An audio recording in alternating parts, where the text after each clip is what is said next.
পাকিস্তানি শিল্পীদের বলিউডে আগে নিয়মিত অভিনয় করতে দেখা যেত, তবে 2016 সাল থেকে বিটুয়েনে তাদের কাজ একেবারে বন্ধ হয়ে গেছে। এবার ভারতের নায়িকা ও পাকিস্তানের নায়ককে নিয়ে তৈরি হচ্ছে সিনেমা, নাম আবির গুলাল। এতে অভিনয় করছেন বলিউড তারকা বাণী কাপুর ও পাকিস্তান নায়ক অভিনেতা ফাওয়াদ খানকে। লন্ডনে এই সিনেমাটির শুটিং আনুষ্ঠানিকভাবে শেষ হয়েছে আজ।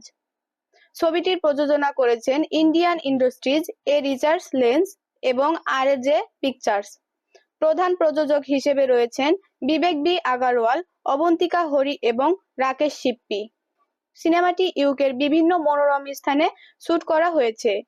বলিউড হাঙ্গামার সূত্রে জানা যায়, আবির গুলাল সিনেমার সব ধরনের শুটিং সম্পূর্ণ হয়েছে। এখন এডিটিং ও ডাবিং সহ বাকি কাজ করা হবে।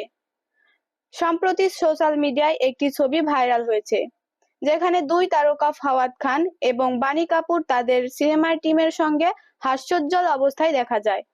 ছবিতে ফাওয়াদ খানের স্ত্রী সাফাত খানও তার পাশে দাঁড়িয়ে আছেন, যা মুহূর্তটিকে আরো স্মরণীয় করে তুলেছে। সিনেমাটিতে দুজনের একটি জার্নি তুলে ধরা হবে, যা না বুঝেই একজন আরেকজনকে সেরে উঠতে সাহায্য করে, এগিয়ে যায় অপ্রত্যাশিত এক পরিণতির দিকে। সিনেমাটি পরিচালনা করেছেন আরতি এস বাগদি।